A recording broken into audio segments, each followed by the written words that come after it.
Bom, 8h52, de volta com Folha no Ar, primeira edição.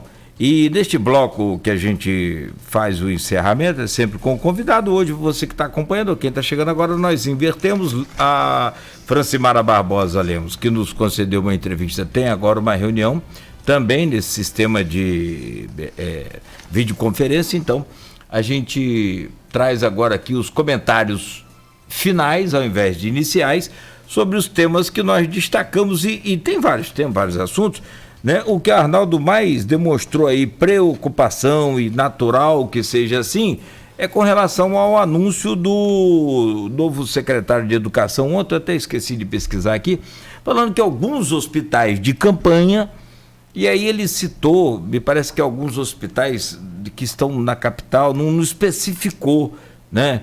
Então a gente fica meio que confuso, assim como a população ainda fica muito pior. Alguns hospitais de campanha nem serão inaugurados em virtude do tempo, porque perdeu o tempo, demorou muito. Olha que coisa, né, maluca que a gente acabou entrando aí. Uma coisa que o Arnaldo colocou, será que esse tempo dele está correto? Porque pelo que está se vendo aí, a onda está só aumentando. Então a gente volta nesse bloco com essa questão e, claro, com outras demandas também. Arnaldo e Edmundo. É verdade, acho que essa é a preocupação aí com a questão dos hospitais de campanha, né? Nós estamos num lockdown que termina nesse domingo a priori, mas hoje, acho que até o fim da tarde, o prefeito deve sinalizar se mantém ou não. O município recebeu ontem 15 respiradores, né? Que foram, não são novos, eles foram consertados, digamos assim, pelas empresas do Porto do Açu, foram reparados, melhor dizendo, né, pelas empresas do Porto do Açu, né, e isso dá uma certa tranquilidade para o município ampliar o seu centro de combate ao coronavírus aqui no prédio da Beneficência Portuguesa. Mas a espera pelo hospital de campanha já foi adiada para 12 de junho, e agora o secretário de Saúde, que ainda não decorei o nome dele, tem um sobrenome diferente. Ferri. Isso. Ele vem agora a público e diz que alguns não vão ser inaugurados. Merece uma fiscalização ainda mais contundente dos deputados estaduais, porque nós estamos em um período de calamidade pública e os governos, tanto federal, estadual e municipal, estão governando com dispensa de licitação. Então isso exige uma fiscalização muito maior do Congresso Nacional, na sua respectiva função, que é na União, da Assembleia Legislativa no Estado e da Câmara de Vereadores nos municípios, né? Isso para todos os municípios que estão em estado de calamidade. Então, nesse ponto, a Alerj tem que ser incisiva, além do que, né, nós já temos aí investigações da Polícia Federal que acabam se vinculando a essa questão da saúde, o que no mínimo, constrangedor no momento que a gente vive como esse, com tanta gente passando tanta dificuldade, né, com tanta gente aí tendo que dormir na fila da Caixa Econômica para ter acesso a R$600, e a gente vê o governo do Estado se envolvendo em questões, o governo do Estado, que eu digo, é a estrutura como a todo, não estou dizendo que é o governador nem que não seja, né, quem vai apontar isso são as investigações, estou falando da estrutura como um todo do governo do Estado se manchando aí em escândalo de corrupção com recursos para a saúde. Posso ler o que ele falou aqui, Arnaldo? E Edmundo. Sim. Abre aspas. A gente está vendo, isso quem disse foi o secretário de Saúde do Estado do Rio de Janeiro, Fernando Ferri. A gente está vendo que gradativamente está diminuindo o número de casos. Isso faz parte da epidemia. Se a gente perceber que isso vai continuar, a gente vai deixar de construir as unidades e o valor será devolvido para o erário, disse o secretário ontem ao RJ2. Onde é que está diminuindo? Eu sou bem burro, você me perdoe. Essa questão dos hospitais de campanha é o reflexo, eu acho que é um dos exemplos mais clássicos que a gente tem na nossa política. Adiamento em cima de adiamento, denúncia de corrupção, demonstra incompetência na execução, demonstra fragilidade contratual, demonstra uma série de problemas que a gente vê em outras áreas.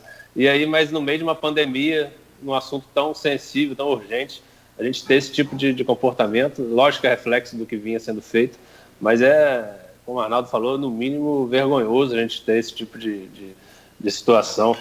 Mas, por outro lado, também, como o Arnaldo citou, reforça muito a nossa federação ser discutida, nossa república, a função do legislativo de fiscalização, reforça muito cada ente está ativo, está atuante na sua função. Então, assim, tomara que pelo menos a gente tenha essa discussão mais profunda no nosso país, no nosso município também, e estejamos ainda tendo que aturar esse tipo de situação no meio de uma pandemia. Certamente. Aqui hoje os comentários do Facebook foram invadidos ali por São Francisco, pessoal ativo na política aí, nas redes sociais, né? Mas tem o nosso amigo Maurício Furel Batista, ouvinte de todos os dias, 7 da manhã, falando aqui, né, que é lamentável essa nova data. Será que vai prorrogar o lockdown? Acho que essa é a grande pergunta de hoje em Campos, né? São duas grandes perguntas no meu ponto de vista. A primeira é, se está nos planos do governo do estado a não conclusão do hospital de campanha de Campos, devido a essa colocação do secretário de saúde, que disse que ainda não sabe quais são os hospitais. E a outra grande pergunta é, será que vai haver necessidade de prorrogar o lockdown em Campos, ou já está na hora, e eu não estou fazendo juízo de valor, deixando bem claro isso, ou está na hora de começar a flexibilizar algumas medidas.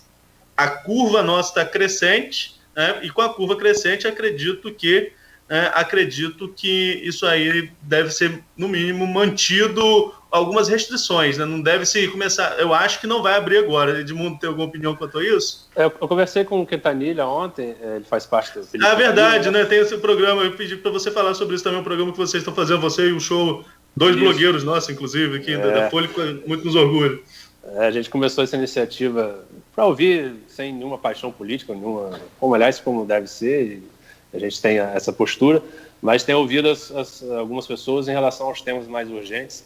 E ontem foi uma edição extra, até por causa do lockdown, e falamos com o Quintanilha. O Quintanilha citou essa questão, falou que já nem eles consideram mais o hospital de campanha como um auxílio, porque visto tudo que está acontecendo.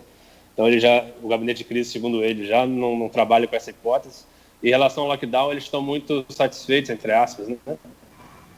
Satisfeitos em questão administrativa, de ter diminuído a frequência de pessoas na rua, a circulação de pessoas.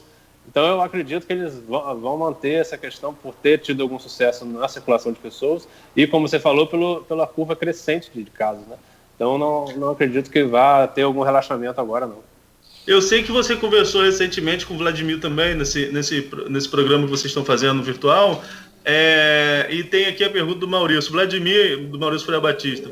Vladimir abandonou o barco do hospital de campanha. Você chegou a tratar esse assunto com ele? Ele teve algum posicionamento? A gente falou, foi também um dos assuntos principais, né? Ele figurou aí como o pai da criança, né, entre aspas, figurou aí como quem trouxe o hospital, mas ele falou que foi um pedido dele de outros deputados, e ele disse que a questão da escolha do local foi o local que ele sugeriu, mas que poderia ser outro e tal, e disse que isso está a cargo do Estado, que ele cobra enquanto deputado, mas está a cargo do Estado decidir sobre a implantação ou não. Arnaldo, desculpa. Nogueira, por favor. Obrigado. Não, tem um WhatsApp aqui do Alexandre Buchaú. O secretário já deu a deixa, entre aspas, a pandemia passará e os hospitais não ficarão prontos. Uma pergunta a vocês dois, então, porque aí vocês, né, podem expor aí até a questão técnica, se for possível, e a forma de pensar. Não existe uma ação judicial hoje em Campos que determina um prazo de 10 dias para a inauguração do hospital? E se não cumprir essa ação?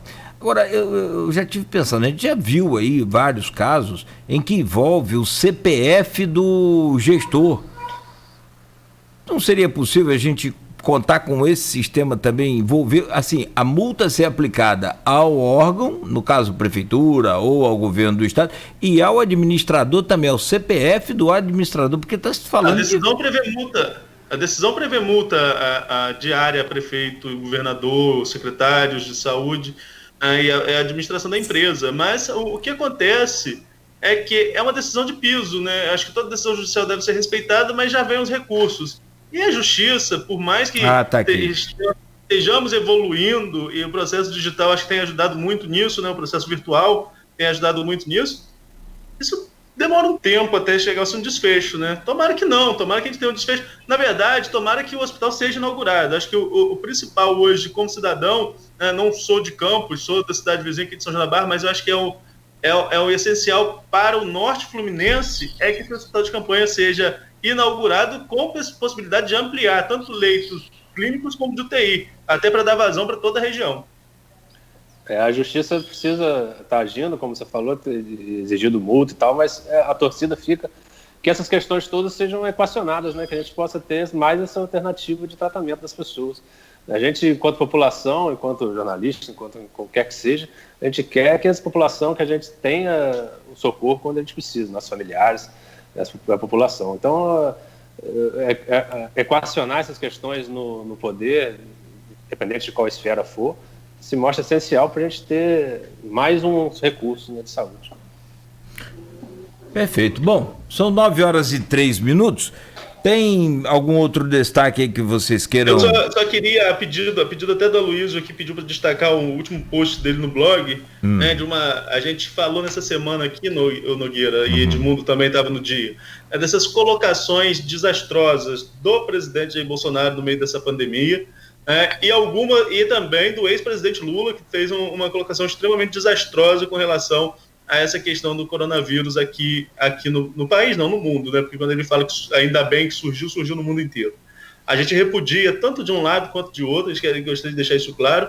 E ontem, o Aloysio trouxe um post aqui, que logo ontem que o Brasil ultrapassou 20 mil mortos por Covid-19, 1.188 deles só nas últimas 24 horas, a deputada federal Bia Kicis, acho que é essa a pronúncia, do PSL do Distrito Federal, se inspirou no presidente da República e o estampou o Idaí na máscara com que desfilou em pleno Congresso Nacional.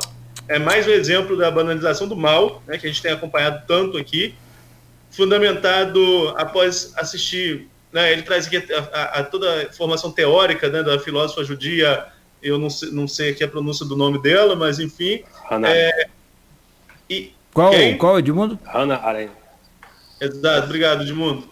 E ele fala sobre essa questão, né, que no Brasil, com um conceito que ganhou um novo nome, né, e como na Alemanha de Hitler, tem muitos adeptos. É o orgulho de ser, e ele termina o texto dele com um FDP aí, né? Como que a gente vê pessoas, a essa altura do campeonato, não acreditando no que está acontecendo, tripudiando, fazendo piada em cima de uma situação dessa. O Brasil, infelizmente, caminha para terminar a pandemia com o maior número de mortes por milhão.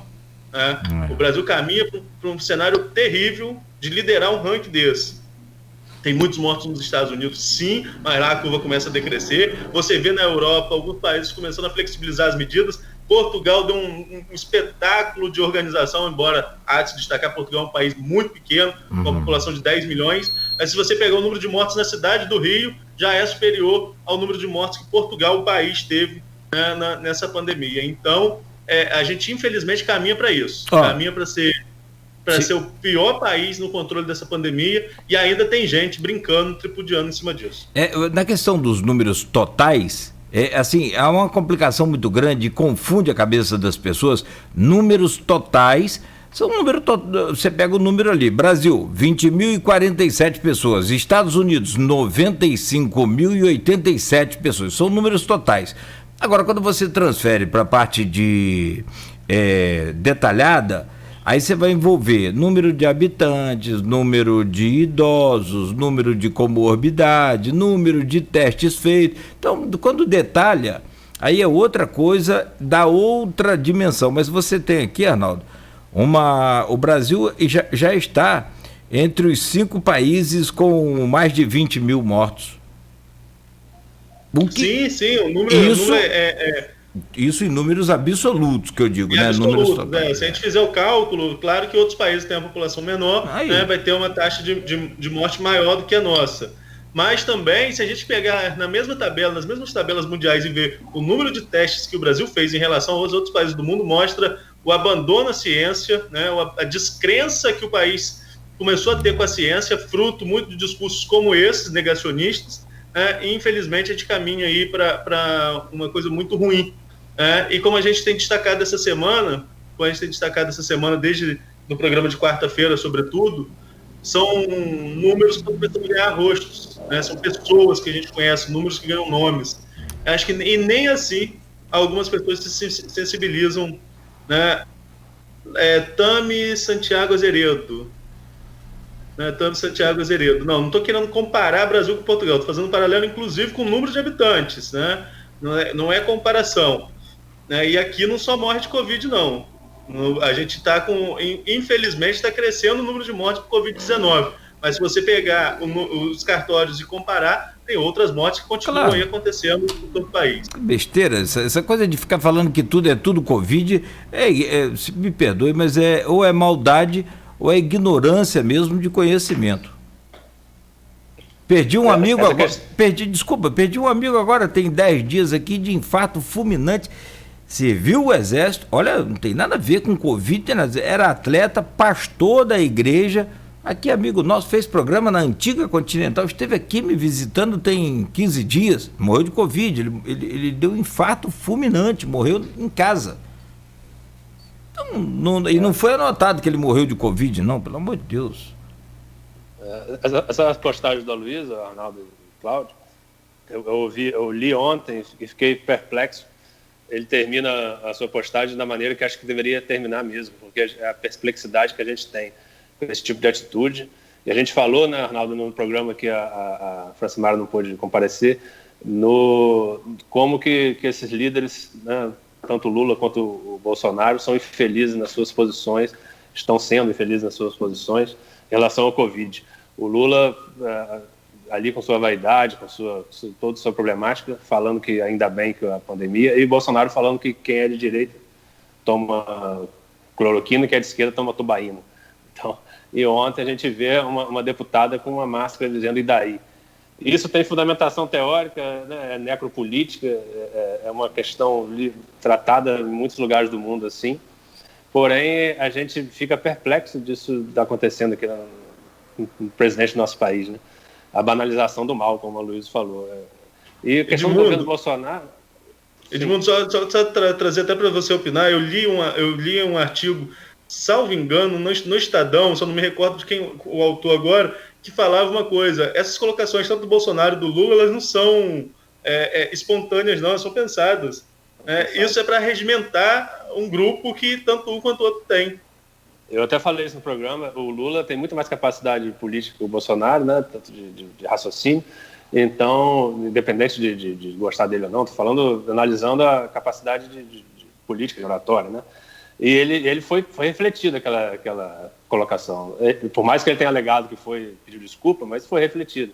Ele com toda a experiência política, embora ele tenha toda a claque ali que influencia no pensamento dele, que ele fica muito envaidecido, mas ele foi refletido. Já estava... minha opinião... já estava computado o prejuízo exatamente. A minha opinião é que foi refletido, foi pensado. Uhum. Não foi uma coisa espontânea. Ele é um político experiente e foi refletido. Então, reflete esse tratamento dos nossos políticos em relação à morte, em relação à banalização do mal. E eu queria falar da questão do governo Bolsonaro, que a gente falou de Lula também. O Bolsonaro não é questão de a gente achar... o secretário de Cultura, a gente foi a opinião que ele tenha sido nazista, não sei o quê. Ele teve a Wagner tocando de fundo, símbolos nazistas na frente, a retórica nazista, o discurso nazista. Então, o governo Bolsonaro, a gente não é questão de opinião mais, né? É questão de estar na nossa cara. O e daí, tudo que ele tem falado em relação à pandemia está na nossa cara. Não é opinião mais, são fatos. Se vocês me permitem, só para fechar, eu acho que isso tudo até passa por um certo, vamos dizer assim, tolerância. Que está muito intolerante tudo hoje, mas o que não passa no meu pensamento é enfrentarmos uma pandemia que não temos a mínima experiência, conhecimento, não temos o mínimo know-how, né? Porque depois daquela de 1918, da gripe espanhola, não se repetiu na proporção tão grande como esta, enfrentar essa pandemia sem um ministro da saúde. Eu acho que eu digo mais, Nogueira, o que mais me espanta aqui no Brasil, né, e isso eu falo tranquilamente, é essa divisão de direita e esquerda até quanto ao uso de um medicamento, né, de querer transformar isso em bandeiras de direita ou esquerda. Agora, eu gostaria muito que as pessoas que ficam falando que a direita é a favor do uso de cloroquina, de um uso espontâneo, de um uso direto da cloroquina, que as pessoas pudessem ler que o próprio ministro interino jogou a responsabilidade pro cidadão. Você vai ter que assinar um termo de responsabilidade. Eu falei aqui na quarta-feira e repito, se o médico que me atender, caso queira Deus que nem eu, nenhum de nós que esteja nos ouvindo, nenhum de nós tenha mais contato com esse tal do coronavírus. Mas, se o médico que me atender, caso eu passe por um momento desse, o que eu vou seguir? O que o médico que estiver me atendendo adotar como protocolo. Acho que o médico é o indicado a adotar o protocolo. Não é presidente da República, que não tem conhecimento técnico para a área. Ele pode ter a opinião dele, ele é líder, ele foi eleito com mais de 53 milhões de votos, então ele tem aí o fundamento para estar lá, mas ele determinar protocolo de saúde eu acho um pouco complicado, né? E só para lembrar, a cloroquina já é usada há muito tempo, né? Não é uma invenção de Donald Trump nem de Bolsonaro, e para fazer um paralelo, defendido por Bolsonaro aqui no Brasil e por Nicolás Maduro aqui na Venezuela. Então não tem essa questão de direita e de esquerda, não. Perfeito. Fechamos então, são 9h13. Edmundo, tiver alguma consideração, fique à vontade, mas eu já te agradeço aí pelo carinho, pela parceria. Nosso sócio aqui, depois eu vou explicar. Meu pai falava que você, no caso ele usaria para você é sócio de gaveta. Depois eu explico. Mas no melhor sentido da expressão, que isso aí foi um episódio que aconteceu quando meu pai tinha uma padaria em Italva, e durante a madrugada o padeiro pulava lá o balcão para pegar as moedinhas do trocado lá, que ficava para começar o dia, né? Aí meu tio chegou, né, para papai e falou assim: seu Sula, o senhor tá com sócio agora, né? Ele falou: que sócio, rapaz? Sócio de gaveta. Nada, mas é a gente que aproveita, no caso aqui, o seu brilhantismo aí. Nada, eu que agradeço mais uma vez estar aqui, sempre um papo muito bom, sempre a gente trazendo algumas reflexões que acho que são necessárias nesse momento, para a gente tentar ajudar, tentar ajudar a nossa população a atravessar um momento tão difícil quanto esse. Então, no mais, é agradecer e deixar um abraço para todo mundo que acompanhou e para vocês. Obrigado. Arnaldo, também, muito obrigado. Mais uma semana junto com você, sempre bom, a gente aprende muito. E na semana que vem, né, o Aloysio Abreu Barbosa estará conosco para começar a semana. Tiago Abud na segunda-feira, e na terça-feira a Graziela Escocar e Rafaela Machado vão estar conosco aqui já para início de semana. Beleza, então. A próxima semana você com a Luísa, a gente vai estar acompanhando, né? A gente volta no dia 1º de junho. Esse tempo tá voando, até mesmo em quarentena, né? Esse tempo tá voando. Agradecer demais, Edmundo, 2 participações nessa semana aqui com a gente, né? E sempre que a gente for entrar na política em São Francisco, a gente pede um reforço a ele também, que tá lá acompanhando de perto essa questão. Quase que não só essa, muitas questões. O Edmundo tá aí despontando não, já com o nome fixado como um dos grandes blogueiros que a gente tem aqui na Folha 1, mas da política de São Francisco ele sempre está lá de perto acompanhando. Na terceira ele pede a camisa. Não pede música não, que ele não vai pedir música não, pedir a camisa. Só para deixar registrado rapidinho, se me permitem, a entrevista de terça-feira eu tenho falado do assunto aí, da questão da cultura em Campos. Acho que vai ser muito bom trazer as duas para poder tratar esse assunto que mexeu bastante com a cidade, e acho muito importante a gente discutir isso. A Graziela Escocar, diretora do Museu Histórico de Campos, e a Rafaela Machado, do Arquivo Público. Rafaela Machado, do Arquivo Público. 2 pessoas muito competentes e que vão trazer aí muito a contribuir para a gente. Perfeito. Arnaldo, então, bom fim de semana. Para você também, Nogueira, para Edmundo, para todo mundo que acompanha a gente. Até dia 1º, se precisar, na próxima semana, qualquer dia, é só acionar que a gente está aí. Perfeito, também. Abraço. Valeu, gente, bom final de semana para vocês, para você de casa também nos acompanhando, muito obrigado pelo carinho, muito obrigado aí pela companhia, e peço que você continue conosco, continue aqui na Folha FM 98,3, porque vem na sequência aí, né, muita música e informação ainda para você.